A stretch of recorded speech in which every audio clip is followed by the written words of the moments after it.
All right, so get this. We're diving headfirst into the 2000s. Like, seriously, all those trends, the tech, the tunes, we're unpacking it all. It's like peeking into a time capsule, but way more fun. Oh, you think so? I mean, some of those fashion choices were interesting, to say the least. Okay, true. Some of those trends were questionable, but hey, that's what makes it so fun to look back on, right? Yeah. So let's jump in. Let's talk about something that just screams 2000s video games, and specifically Nintendo. They kind of owned the scene, wouldn't you say, with the Wii and the DS? Totally. The Wii was revolutionary, you know? I mean, it wasn't just graphics anymore. It was about the entire experience. Yeah. I still remember those Wii Sports bowling nights with friends. Hmm. Like, it was less about the game and more about just hanging out and having a good time. And that whole motion control thing, it really changed how we play games today. VR, all those fitness games, it started with the Wii. Okay, but hold on. We can't forget about the DS. I mean, come on. That little click when you closed it. It felt like you were holding a whole world in your hands. Absolutely. That touchscreen, that was huge back then. It completely changed handheld gaming. Speaking of gaming, Pop Tropica. Island hopping, solving mysteries, collecting outfits. Anyone else? And get this, it was created by Jeff Kinney, you know, the Diary of a Wimpy Kid guy. No way. Seriously. Yeah, it's like he took all that humor and those relatable characters and put them right into a game. Genius, really. Those games, even though they seem simple now, they were a huge deal. It wasn't just a game. It was like a whole experience. Totally. All right, so let's switch gears here. Let's talk music. We can't do a 2000s deep dive without talking about the music. Right. Okay, so we've got Avril Lavigne, Nickelback, and My Chemical Romance. Talk about a throwback. Yeah, they each kind of represent a different side of the 2000s music scene. Avril, she was like the pop-punk princess, you know, skater girl style, all those angsty lyrics. And Nickelback, they were everywhere, you know, those catchy melodies, the big rock sound. Oh, and My Chemical Romance, they took emo to another level. All that theatrical stuff, those dark lyrics. Man, they really tapped into something. And the crazy part, they broke up in 2013, then reunited in 2019. That just shows how much that 2000s music still resonates today. Wow. That's wild.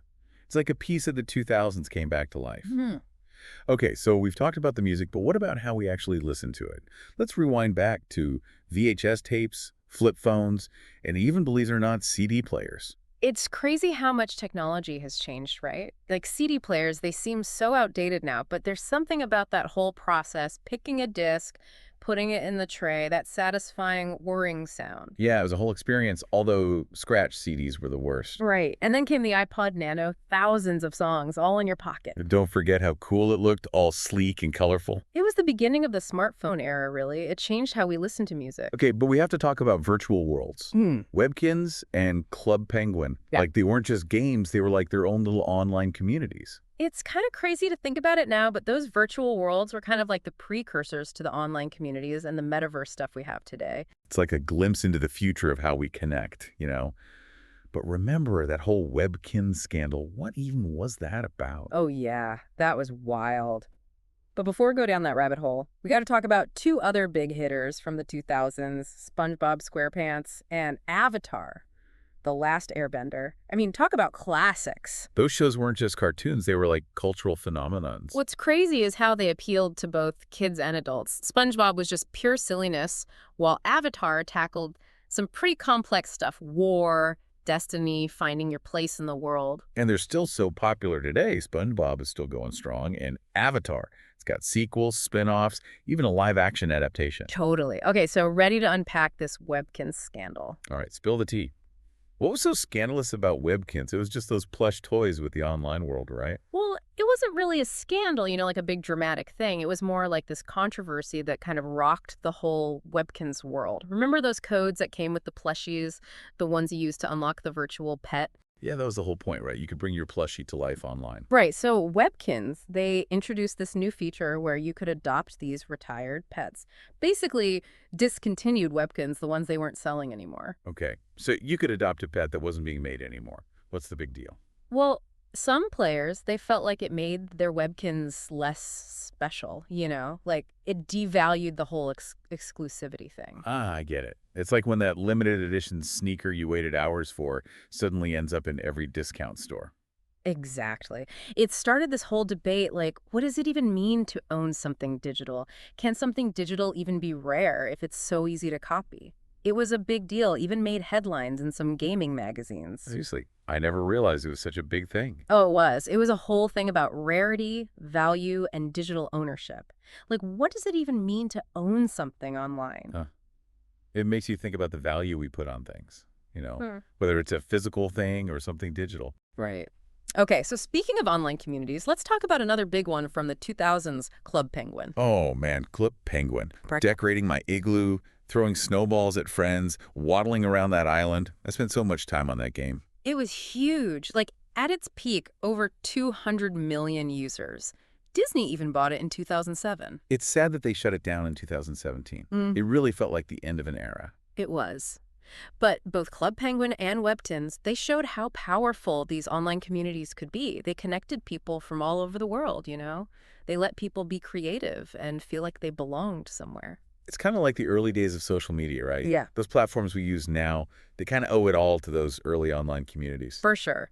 Okay, so let's shift gears a bit. Let's talk about some of the tech that defined the 2000s. Those gadgets we thought were so cool back then, but now, not so much. I'm talking CD players, iPod Nanos, flip phones. Ah, the good old days. Remember those CD players? Some were sleek, some were total bricks. But man, that burnt plastic smell when you'd leave a disc in too long. Oh, I remember that smell. And scratched CDs.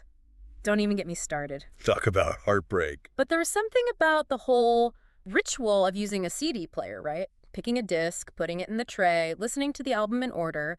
It was a different way of experiencing music. And then the iPod Nano came along and changed everything. All your music, right there in your pocket. And it looked so cool. Those sleek designs, the colorful cases. It was like a fashion statement as much as a music player. Okay, but the flip phone, that satisfying snap when you closed it after ending a call, so dramatic. And they were tough. You could drop them and not have to worry about a shattered screen.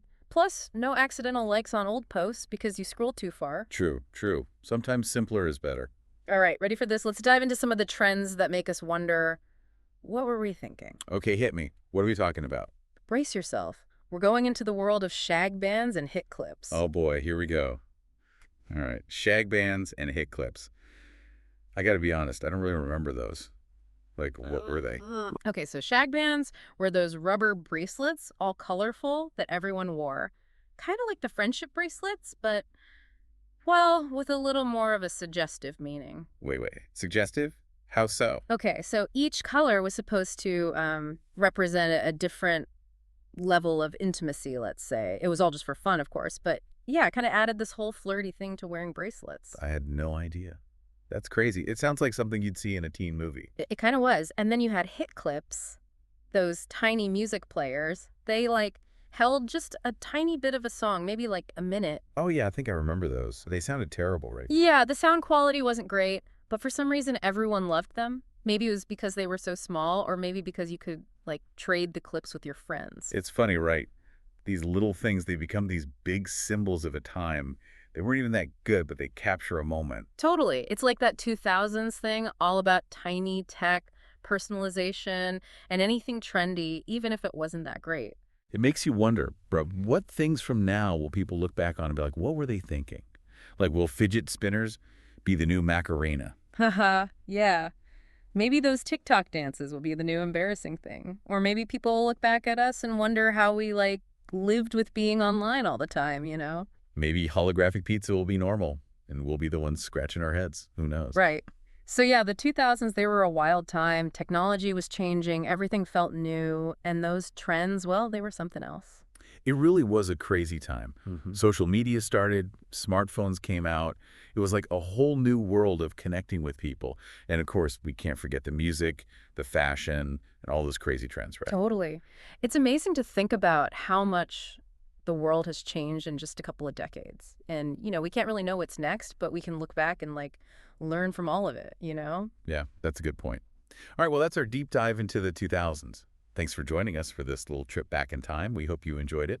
And hey, the next time you find one of those old CD players or flip phones, take a second to think about all the memories they hold.